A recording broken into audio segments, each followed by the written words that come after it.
लग जाते हैं, जटाएं बढ़ जाती हैं, नाखून बढ़ जाते हैं, बीभत्स रूप हो जाता है। किसके लिए? मन शुद्धि के लिए। बाहुबली को बरसों खड़े रहना पड़ता है, बेल लताएं लिपट जाती हैं, सांप बामियां बना लेते हैं, पक्षी घोंसले बना लेते हैं। क्यों खड़े हैं भगवान बाहुबली इतने कठोर तपस्चरण में? मन शुद्धि के लिए। जान, मन शुद्ध नहीं हो पा रहा था, और जिस क्षण मन शुद्ध हुआ उसी क्षण केवल ज्ञान की प्राप्ति हो जाए। एक सेठानी थी, उसके नगर में एक मुनि का आगमन हुआ। वह उनकी वंदना को गई, प्रणाम किया, सेठ भी गया, श्रावक लोग दर्शन को गए, सब दर्शन करके चले गए, सेठ भी चला गया, सेठानी बैठी रही। मुनि ने कहा सब चले गए, सेठानी तुम भी जाओ। बोले गुरुदेव एक जिज्ञासा लेकर आई हूं। क्या है? मेरे मन में एक दुविधा है। क्या दुविधा है? मेरे मन में एक दर्द है, मेरे मन में एक पीड़ा है, मैं दुखी हूं महाराज। महाराज ने कहा नगर सेठानी दुखी? गरीब दुखी हो तो चल जाए, तू क्यों दुखी है? दौलत नहीं है? बोले अपार दौलत है। तो फिर क्यों दुखी है? महल बहुत बड़ा है, नगर सेठानी है, जितना पैसा मेरे पास उतना नगर में किसी के पास नहीं है, फिर दुखी क्यों है? तो सेठानी बोले एक दुख मुझे चुभता है, बहुत ज्यादा पीड़ा देता है, दर्द देता है। बोले क्या दुख है तुझे? बोले बरसों बीत गए, निसंतान हूं, मुझे संतान सुख नहीं है महाराज, क्या वो मुझे प्राप्त होगा? मुनि ने कहा अवश्य होगा।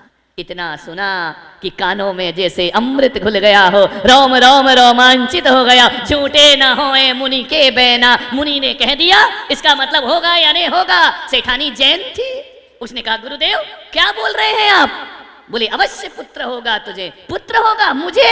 आंखों से अश्रु की धारा छल छल करके बह गई, ऐसा लगा जैसे पुत्र हो ही गया हो। मुनि ने कह दिया, दर्द दुखती रूह पर हाथ रख दिया। मुनि ने कहा तुझे अवश्य पुत्र होगा, अवश्य पुत्र होगा, मैं पुत्रवती बनूंगी, मुझे मां का सुख मिलेगा, मुझे संतान का सुख मिलेगा, अवश्य मिलेगा। लेकिन जैसे ही लेकिन कहा ना, चेहरा उतर गया सेठानी का। लेकिन क्या मतलब गुरुदेव? तू आगे का बर्दाश्त नहीं कर पाएगी। ये संसार है, यहां सुख का हाथ पकड़ के दुख भी साथ में आता है। हमेशा सुख नहीं रहता, हमेशा दुख नहीं। तू बहुत सुखी हो रही है, प्रमुदित हो रही है, लेकिन तेरे साथ साथ एक दुख भी आने वाला है। बोले क्या दुख आएगा? बोले इधर तेरा पुत्र होगा, उधर तेरा पति दीक्षा को धारण कर वो सन्यास ले लेगा। पति सन्यास, पति जाए और पुत्र हो, किसे चुनोगी आप? पति को या पुत्र को? जीवन भर की अभिप्सा है कि मां बनूं, मां बनूं, मां बनूं। मां बनने का समय आया, पति का वियोग, वो दीक्षा धारण कर लेगा। नियति को कोई नहीं रोक सकता है। क्या कहती सेठानी कि मुझे मां नहीं बनना है? क्या कहती कि मेरे पति को दीक्षा नहीं लेने दो? दुविधा में फंस गई। नियति विधिना तेरे लेख किसी से कहे न जा, जो होना है सो। सेठानी तू चिंता मत कर, तू कुछ भी नियति में फेर बदल नहीं कर सकती, जो होना है वह होकर ही। अब तू कहे कि पुत्र नहीं चाहिए तो ऐसा भी नहीं होगा, पुत्र तो तुझे होगा। और यहां पुत्र हुआ और वहां पति दीक्षा को धारण कर ले। दुविधा में फंस गई सेठानी। वरदान मिला या अभिशाप मिला, कुछ समझ ही नहीं पाई। खुशी लेकर के जाऊं या दुख लेकर के जाऊं? घर जा रही है अनमने मन से, और एक दिन सेठानी गर्भवती हो गई। मालूम है? गूढ़ गर्भ हुआ। गूढ़ गर्भ जानते हो? जिसमें उदर वृद्धि नहीं होती है, ऐसा लगता है वो गर्भवती है या नहीं है। गूढ़ गर्भ, तीर्थंकरों की माताओं को भी गूढ़ गर्भ होता है। उनकी त्रिवली जो सलवटें हैं पेट की, वो मिटती नहीं है 9 माह तक, ध्यान रखा। गूढ़ गर्भ हो गया सेठानी को। सेठ को पता ही नहीं। सेठानी ने कहा कि बताया कि ये गया, क्या करूं? नहीं बताया। अंतिम समय आया, 9 मास पूर्ण हुए। सेठानी ने कहा मेरा स्वास्थ्य सही नहीं है सेठ जी, मैं कुछ दिन किसी से मिलना नहीं चाहती हूं, मैं आराम करना चाहती हूं। सेठ बहुत चाहता था, उसने कहा कोई बात नहीं, नीचे जो तलघर है ना उसमें तेरी व्यवस्था करा देता हूं। 1 महीने तलघर के अंदर रही। सेठ से कहा मैं किसी से मिलना नहीं चाहती हूं। सेठानी तो दिन गिन रही थी ना कि संतान होगी, पति को पता नहीं चलेगा, ध्यान रखना। कहां तक छुपोगे? सेठानी ने 9 महीने बाद बच्चे को जन्म दे दिया। उस तलघर के अंदर सेठ कहीं से बाहर से आ रहा था व्यापार करके, घोड़े पर बैठा है। क्या देखता है? तालाब के किनारे से निकला दासी रुधिर के वस्त्र धो रही है, रक्त वस्त्र धो रही। सेठ ने कहा, दासी ये तो मेरे घर की दासी है, ये कर क्या रही है? क्या हुआ है ये? मालूम है क्या कहा उस दासी ने कि सेठ जी क्षमा करना, तुम पुत्रवान हो चुके हो, तुम्हारे घर में पुत्र का जन्म हुआ है, बेटे का। दासी तो खुश थी कि सेठ इनाम देगा, सेठ बड़ा खुश होगा, बधाई देगा, तुम्हारे यहाँ पुत्र हुआ है सेठ जी, बरसों की इच्छाएं पूर्ण हुई। सेठ ने कहा, पुत्र हुआ मेरे घर में और मुझे ही पता नहीं, मेरी पत्नी ने मुझे नहीं बताया कि मैं गर्भवती हूं। बोले सेठानी को हुआ ना? बोले हाँ। ऐसे कैसे हो गया? बोले सेठ जी गूढ़ गर्भ था उनको और उनको पुत्र का जन्म हुआ है। सेठ ने कहा, धिक्कार ये संसार, जब मेरी ही पत्नी मुझसे छुपाती है, ये स्वार्थ का संसार है। सेठ ने कहा, अब मुझे घर में रहने की जरूरत। इतनी सी बात में सेठ ने कहा, अब सन्यास के मार्ग पे बढ़ना चाहिए। मेरी पत्नी मुझसे छुपा रही है, जिसके लिए मैंने सब कुछ किया, पूरा जीवन लगाया, इतनी स्वार्थी निकली कि मुझे नहीं बताया। दासी को पता है कि पुत्र हुआ है और मुझे नहीं पता, मुझे बताया ही नहीं। अब पुत्र खिलौना थोड़ी है कि बाजार से ले आई एक दिन में और हो गया। 9 महीने में इसने मुझे कितना छल किया, इस पगली ने कितना छल किया। 1 महीने अंदर रही नीचे, मुझे बताया नहीं कि हम संतान को जन्म देने वाले हैं। सेठ घर गया और जाकर के सेठानी से बोला, लाओ ये सारी संपदा पुत्र के नाम करता हूं और मैं यहां से विदा लेता हूं। चले गए सेठ, परम दिगंबर दीक्षा धारण किए, जाकर के सन्यास ले। नियति को कौन बदल सकता है? जो होना है वो होकर रहता है। सेठानी बिलख रही है पति के वियोग में। वैद्य बुलाए, ज्योतिषी बुलाए, ज्योतिषियों से कहा, मेरे बच्चे का भविष्य देखो। बोले सेठानी, जिस दिन तेरे बच्चे को पता चल गया कि संसार नश्वर है, उस दिन ये भी दीक्षा धारण कर लेगा। अरे सेठानी का, मैं तो दोनों तरफ से लुट गई, पति भी गया और संसार के सुख ऐसे ही होते हैं। आज अच्छा होता है, कल बुरा हो जाता है, आज सुख होता है, कल दुख सामने आ जाता है। बड़े नाच गा के बेटे की शादी करते हो, बहू झगड़ालू आ जाती है, शादी का सारा सुख मिट्टी में मिल जाता है। संसार इसी का नाम है। करहूं तपस्या देह सो। चले गए सेठ। सेठानी ने कहा, ऊपर वाले कक्ष में लाओ और मेरे पुत्र को संसार देखने नहीं मिलना चाहिए। नश्वरता देख ली तो वैराग्य ले लेगा। लाख उपाय करे, कोई लाख करे चतुराई, कर्म का लेख मिटे ना रे भाई, कर्म का लेख मिटे ना रे भाई। इस दुनिया में कर्म के आगे चले ना किसी का उपाय, कागज हो तो हर कोई बाँचे, कर्म न बाँचा जा। एक दिन इसी किस्मत के कारण बन को गए थे रघुराई रे, कर्म का लेख मिटे ना रे भाई।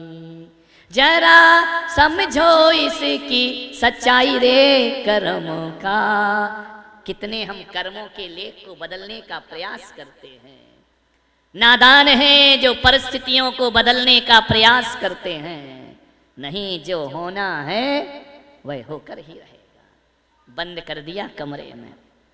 मालूम है, इतना बड़ा हो गया पुत्र, जवान हो गया, दुनिया नहीं देख लेती। मोह ने बांध लिया बंधन में, कहीं नहीं जा सकता, तो अंदर ही रहेगा।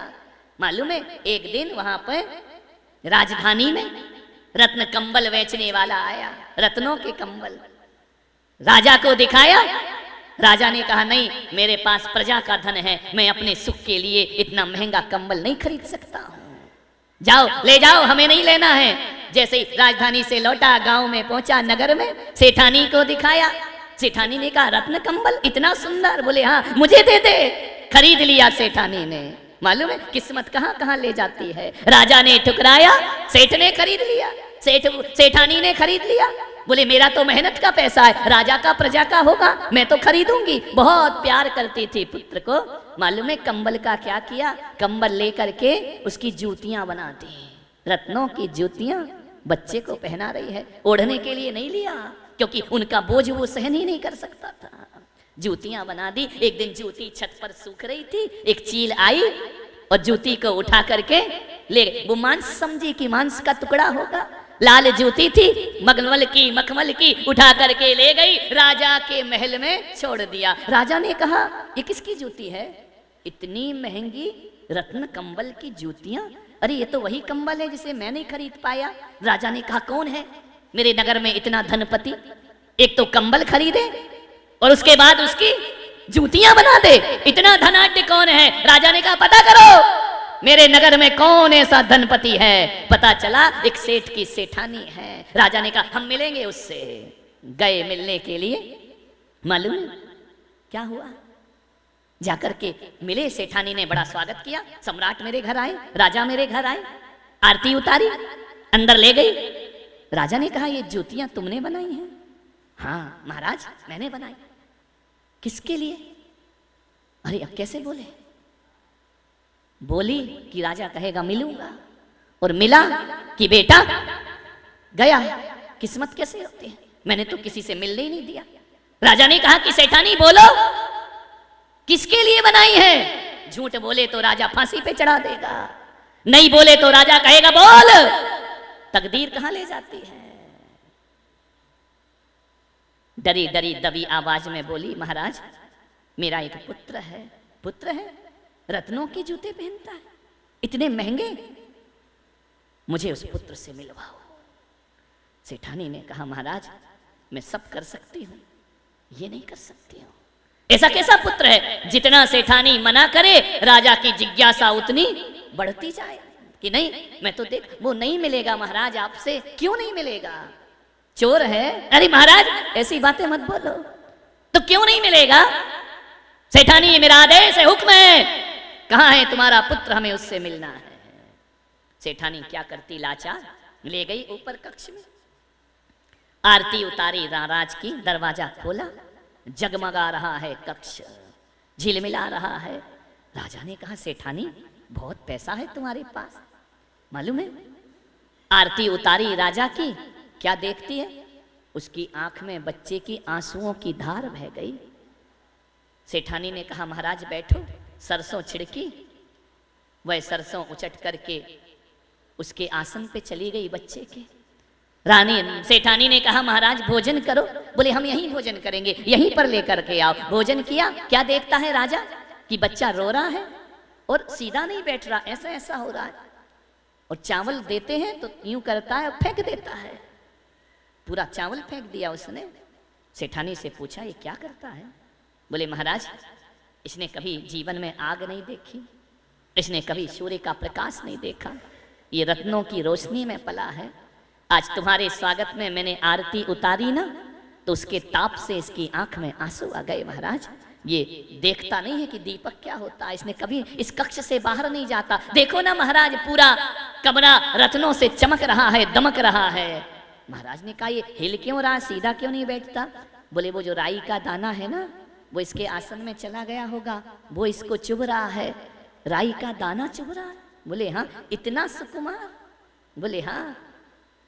तो बोले ये चावल फेंक क्यों रहा है? बोले ऐसे चावल नहीं खाता ये, रात को तालाब में कमल पत्र में चावल को गलाना पड़ता है, फिर चावल पकता है, फिर ये खाता है, ये कठोर चीज नहीं खा सकता अपनी जुबान से। महाराज ने कहा ऐसा पुत्र, कंचन सी काया, इतना गुलाब जैसा कोमल कोमल वदन जिसका पंखड़ियों जैसा, लाल लाल गुलाबी रंग, बहुत सुंदर पुत्र है तुम्हारा। राजा ने देखा और चला गया। पुत्र ने पूछा माँ ये कौन थे? बोले तू चुप कर, कोई नहीं थे, ऐसे ही थे। बच्चे ने कहा छोड़ो क्या करना है, दरवाजा बंद कर दिया। किस्मत मालूम है क्या हुई? पीछे उद्यान था, पिताजी मुनि महाराज विहार करते करते उद्यान की तरफ आ गए। जैसे ही आए, कहानी आपको मालूम है, समय हो गया चातुर्मास स्थापना का, अब कहीं नहीं जा सकते, यहीं करेंगे चातुर्मास। दासियों ने देखा, सेठानी सेठानी। बोले क्या? बोले मुनि महाराज आए। बोले चुप कर, मेरे पुत्र को उनके दर्शन भी नहीं होना चाहिए, उनके पास लेकर भी मत जाना, और आज के बाद छत पर जाने की जरूरत। जाओ, सैनिकों से कहा उस मुनि को बाहर करो। सैनिक सिर झुकाए खड़े हैं, वो ऐसे वैसे मुनि महाराज नहीं है। कौन है? तुम्हारे ही सेठ है। मेरा सेठ यहाँ आके तपस्या कर रहा, चतुर्मास क्या कर रहे हो यहाँ? गई महाराज के पास, आप जाओ यहाँ से, मेरा जीवन बर्बाद मत करो। मुनि ने कहा हमारे तो चातुर्मास का समय हो गया, हम तो कहीं जा नहीं सकते, आज से ही चतुर्मास लग गया है। सेठानी ने कहा कोई बात नहीं, मेरे पुत्र को दर्शन मत देना कभी। चली गई सेठानी। 4 महीने बच्चे को बाहर नहीं निकलने दिया, भोजन अंदर, हर चीज अंदर, स्नान अंदर, सब कुछ अंदर। मालूम है सेठानी के बगीचे में जो फूल लगे रहते थे ना, वो रात में तोड़ लिए जाते थे, क्योंकि झरता हुआ फूल देख लिया तो इसे वैराग्य हो जाएगा, पीला पत्ता देख लिया वैराग्य हो जाएगा। क्षणभंगुरता के सारे दृश्य उस सेठानी ने अपने महल से सब तरफ से हटा दिए। बिजली चमकते नहीं देखना चाहिए, ऐसे कुछ मत दिखाओ। ऐसी मोह में अंधी हुई वह माँ। क्या हुआ? एक दिन चतुर्मास का विसर्जन होने लगा। मुनि महाराज सुबह सुबह भक्ति पाठ पढ़ रहे, झरोखा खुला रह गया। क्या देखता है? कोई कुछ पढ़ रहा है। देखा, अरे ये नग्न व्यक्ति कौन बैठा है, ये क्या पढ़ रहा है? उसने दासी को बुलाया, दासी आओ, ये कौन है? दासी ने झट से खिड़की बंद कर दी। पागल हो तुम, मत देखो। वो कपड़े क्यों नहीं पहनते हैं? बोले रहने दो, वो पागल है, उनका दिमाग खराब है। उसने सेठानी से कहा कि माँ पागल कौन होता है? उसने तो जाना ही नहीं कि पागल कौन है। अरे बोले वो पशु हैं। माँ ये तो बता पशु कौन होता है? मैंने तो पशु ही नहीं देखे अपने जीवन में, मैंने तो पागल व्यक्ति नहीं देखा अपने जीवन में। माँ मुझे वहां जाने दो, मुझे देखने दो। नहीं बेटा वहां नहीं जाते। ताला डाल दिया, बच्चे को अंदर बंद कर दिया कि एक पहर की तो बात है, ये चले जाएंगे बिहार करके, इसे दिखना नहीं चाहिए। मुनि महाराज चैन नहीं, सुध बुध नहीं, कौन है कौन है? रात को दिन को, अब बच्चे को चैन नहीं, वो है कौन? ऐसा क्यों बैठा है? इतने मधुर कंठ से भक्ति पाठ क्यों कर रहा है? माँ मुझे क्यों नहीं जाने देती उनके पास, क्यों उनसे मिलने नहीं देती? रात का समय, अर्धरात्र का समय, माँ की धोती ली, खिड़की से बांधी और ऊपर से उतर गए नीचे। विधना तेरे लेख किसी के समझ ना आते हैं। जो होना है तो कोई रोक सकता है? आंसू बहाओ, रो, बिलखो, चिल्लाओ, नियति में जो है वह तो होकर ही रहेगा। ऐसे उतर रहे हैं सुकमाल से हाथ पैर, सुकमाल नाम जिनका, मालूम है?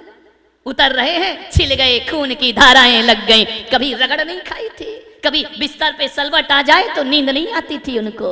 उतरते जा रहे, पैर छिल रहे, हाथ छिल रहे, खून की धार। मुझे जाना है उनके पास, मैं जाऊंगा, मुझे कोई नहीं रोक सकता है। रात को 12 बजे पहुंच गए मुनिराज के पास। एक एक पैर में खून के निशान बने हुए हैं, छिल गए पैर साड़ी से, रक्त की धार बह रही है। गए मुनि के पास, मुनि ने देखा दोनों हाथों में रक्त और पैरों में रक्त। कौन हो तुम? मुझे नहीं मालूम मैं कौन हूं, क्या यहाँ क्यों आए हो? उन्होंने कहा कि मेरा मत पूछो, ये बताओ कि तुम कौन हो, तुम यहाँ क्यों बैठे हो?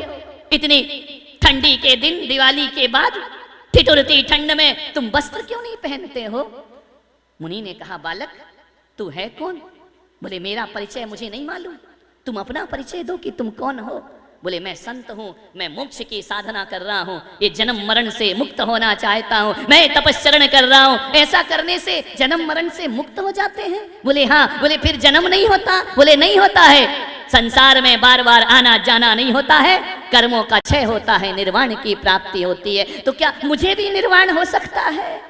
क्या जाने बालक, तू निर्वाण छोटा सा नहीं जानता तो बताओ ना गुरुदेव, मुझे समझाओ क्या होता है मोक्ष, मुझे समझाओ क्या होता है संसार, मुझे समझाओ संसार में क्यों नहीं रहना, मुझे समझाओ मोक्ष में क्या मिला करता है। प्रश्न पे प्रश्न की झड़ी लगा दी गुरु के सामने। देखा चर्चा होते होते प्रातः काल होने लगा, ब्रह्म मुहूर्त। पूरे तत्व की बातें सीखकर उन्होंने कहा महाराज अब मैं वापिस नहीं जाऊंगा, अब मैं तुम्हारे साथ ही चलूंगा। बोले मेरे साथ? बोले हाँ। बोले मुझे भी मोक्ष जाना है, मुझे भी कल्याण करना है। मालूम है और वह सुकुमाल जिसे राई का दाना चुभता है कठोर दिगंबर मुद्रा धारण करके खड़ा हो जाता है तपस्या में। धन्य हो गया मेरा जीवन। माँ बिलख रही है।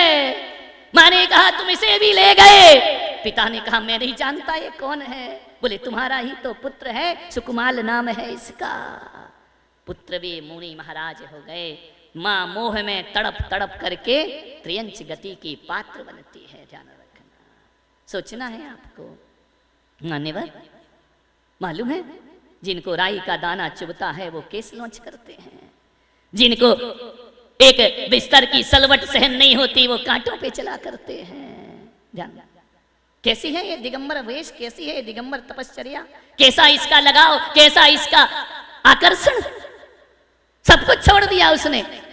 सूर्य की तरफ देखे तो आंसू की धार बह जाती थी। इतना सुकुमार तुम्हारा शरीर है, अभी तो छोटा है, अभी बड़ा होने दो, बाद में देखेंगे, दीक्षा ले लो। शरीर साथ नहीं देता। धत इतना सुकुमाल है तुम्हारा शरीर, विचार करिए। उससे तो मजबूत हो ना तुम, सुकुमाल मुनि से नहीं हो। राई का दाना चुभता है, अरे रामलाल चटाई पे खर्राटे मार के सोता है, तुझे क्या राई का दाना चुभेगा। विचार करिए, सोचना है आपको, विचार करना है। उठाए नहीं उठता है सवेरे, कहता मुझ में ताकत नहीं है। सुकुमाल मुनि महाराज विचार करिए, ककड़ी पर पैर रख दें तो जुकाम हो जाता था उनको। यहाँ एक एक पाव खा रहा है और कुछ नहीं हो रहा है, और कह रहा है दीक्षा की ताकत नहीं है मुझ में। विचार करिए, स्वप्न दशा से जागो चेतन, कहाँ पड़े सोते। ध्यान रखिए, सुकुमाल मुनि दिगंबर वेश को धारण कर लिया करते हैं। एक बात याद रखना, किसकी ममता, किसका मोह, किसकी आज्ञा, किसकी बातें, कुछ नहीं। मां तड़पती रही, निजलोक हमारा वासा हो, शोकांत बने फिर हमको क्या। हम तो अपने लोक में चले, हम तो अपने निर्वाण धाम को चले। मां बिलख रही, बिलखने तो क्या होता है। कितनी माताओं को रुलाया है, याद है। अतीत में देखो, 5 टेंस में कितने माँ बाप मिले होंगे अपने को, कितनों को रुलाया होगा। विचार करो, सेठानी झरझर आंसू बहा रही, पुत्र तू मुझे धोखा देकर जा रहा है, तू मुझे छोड़कर जा रहा है, मैं तेरे लिए जी हूं। पिता पुत्र दोनों ने धोखा दे दिया। मालूम है क्या बोले सुकुमाल मुनि, माँ तेरे जैसी कितनी माताएं रुलाई हैं मेरे। अब मैं वचन देता हूं, अब किसी और माँ को नहीं रुलाऊंगा, अब किसी माँ की कोख में नहीं जाऊंगा। मुझे निर्वाण को प्राप्त करना है, मुझे मोक्ष में जाना है। कितनी पत्नियों को रुलाया, कितने बच्चों को रुलाया। ये पहला परिवार है क्या? अंतर में दृष्टि डालो, कितने परिवार बिछड़े होंगे। अनादि काल से इस जीव ने कितनों से नेह किया होगा, कितनों से मोह किया होगा, कितनों से लगाव किया होगा। कहाँ है वो पिछले माँ बाप हैं? पता ठिकाना है उनका? कुछ नहीं है ना। तुम्हारे पुरखे चले गए, तुम्हारे बाप दादे गोदी में लेकर घूमते थे ना, मेरा पोता मेरा ब्याज। कोई एड्रेस दे गए तुमको कि बेटा मैं तुझे बहुत प्यार करता हूं, मर जाऊं तो इस पे मिस कॉल कर देना? दे करके गए हैं क्या? कोई पता ठिकाना है क्या? ढूंढो जाओ, कहाँ हैं पुरखे जो तुमको प्राण से प्यारे थे, जिनके बिना वो नहीं रहते थे, जिनके बिना तुम नहीं रहते थे। अब रह रहे हो ना, वो भी गए और हम भी आराम से। क्या व्यर्थ की बातें करना, पुरुषार्थहीनता की। बच्चों का क्या होगा, पत्नी का क्या होगा, इसका क्या होगा? पागल हो क्या? एक काल का गाल पर पड़ेगा ताल, सब रह जाएगा। ध्यान रखना, आंख मूंदते ही सब रिश्ते टूट जाते हैं, माँ बहन बच्चे बीबी छूट जाते हैं। ध्यान रखना। सुकुमाल मुनि ने कहा कि नहीं, व्यर्थ है संसार, मुझे इसमें नहीं फंसना है। चले गए मुनि महाराज। जहां जहां चलते वहां वहां खून की धार बहती। ध्यान रखना, रक्त बह जाता, रक्त रंजित हो जाती वो भूमि। बोलिए, जिसको राई का दाना चुभ रहा है, 3 दिन तक स्यारनी पैर खाती है। सुकुमाल खड़े रहते हैं आत्मा के ध्यान में। वह शक्ति कहां से आ गई? कहां से आ गया ये सामर्थ्य? कहां से आ गई ये ताकत कि स्यालनी खा रही है, वो ध्यान में बैठे हैं। ध्यान रखना, सोचो क्या ताकत नहीं है तुम में? सुकुमाल से तो ज्यादा होगी ना। बोलिए, है या नहीं? तो फिर आओ। प्रवचन तो बहुत अच्छा लगा महाराज, वो लास्ट वाली लाइन गड़बड़ थी कि आओ, ये मजा नहीं आया हमको। ध्यान रखना, विचार करिए, सोचना। हमसे चाय नहीं छूटती, धरती की मौत शरीर छीन लेगी तो उससे चाय नहीं छूटती। विचार, हमसे ये नहीं छूटता, हमसे वो नहीं छूटता है। विचार करिए, सोचना है आपको जिंदगी में। पैरों में लहुआ बने छन छन के, चले हैं सुकुमाल देखो मुनि बन के। ध्यान रखना, कहाँ की कठोर तपश्चर्या, तप इसको कहते हैं। लगन है, देखा सीखी धर लिया जोग, छीणी काया बढ़ गया रोग। देखा सीखी थोड़ी होता है, प्रेम होना चाहिए ईश्वर से। आज उत्तम तप का दिन है। हमारे यहाँ कठोर कठोर सहनन वाले ही दीक्षा नहीं लेते, हमारे यहाँ हीन सहनन वाले भी दीक्षा ले लिया करते हैं। और ऐसे सुकुमाल मुनि 3 दिन स्यालनी खाती है, जाकर के स्वर्गों में सर्वा सिद्धि में देवत्व को उपलब्ध हो जाया करते हैं। ध्यान रखना, कहाँ से आ जाती है वह ताकत, कहाँ से आ जाता है वह सामर्थ्य। मेरा जीवन का, मेरी भी एक किडनी है ना। मुझे मेरे पहले गुरु ने कहा था तुम्हारी एक किडनी है, तुम दीक्षा नहीं लेना। उनने मेरे लिए अच्छा सोचा था, उनने मेरे लिए गलत नहीं सोचा। मैं इस बात से उनसे किसी प्रकार से नाराज नहीं हूं, वो मेरे शुभचिंतक थे। जब मैंने दूसरे गुरु से दीक्षा ली ना, अपने गुरु आचार्य पुष्पदंत सागर जी से, उन्हें मैंने बताया नहीं। मैंने कहा बता दूंगा तो ये भी भगा देंगे। लगन तो यही लगी थी कि लगन तुमसे लगा बैठे, जो होगा देखा जाएगा, जो होगा देखेंगे। अब तो लगन लग गई है। डॉक्टरों ने कहा, सबने कहा, इन सबको मालूम है जो मेरे से जुड़े हुए थे। अहमदाबाद में मैं बीमार रहा, लेकिन नहीं, एक ही लगन थी। गुरुदेव बोले कि दीक्षा कैसे होगी। मैंने कहा दीक्षा के बाद किडनी खराब होती फिर क्या करते। अरे मरना तो है ही ना। अरे 7 दिन में मरो या 70 साल में मरो, जब भी मरो दिगंबर भेष धारण करके मरो। जीवन हमारा, कोई अमर थोड़ी हूं मैं, अमर हूं क्या। बीमारी है तो कोई मैं घर में रह के अमर हो जाऊंगा क्या। मरना तो वहां है, मरना तो यहाँ, मृत्यु तो हर जगह आएगी ना। फिर वैसी मौत क्यों मरे। मरना है तो संत की मौत मरो। 70 साल भी जी लिए तो क्या फर्क पड़ता है, 7 दिन जी लिए तो क्या फर्क पड़ता है, 7 घंटे जी लिए तो क्या फर्क। कैसे बहाने बनाते हो। डायबिटीज है, अरे धत तेरे की है तो है, घर में कौन सा मिट जाएगी, वो मिटना तो है ही नहीं ना। वहां भी है, वहां भी है। यहाँ रहेगी तो बीमारी भी तर जाएगी, वो वहां रहेगी तो बीमारी भी लेकर के।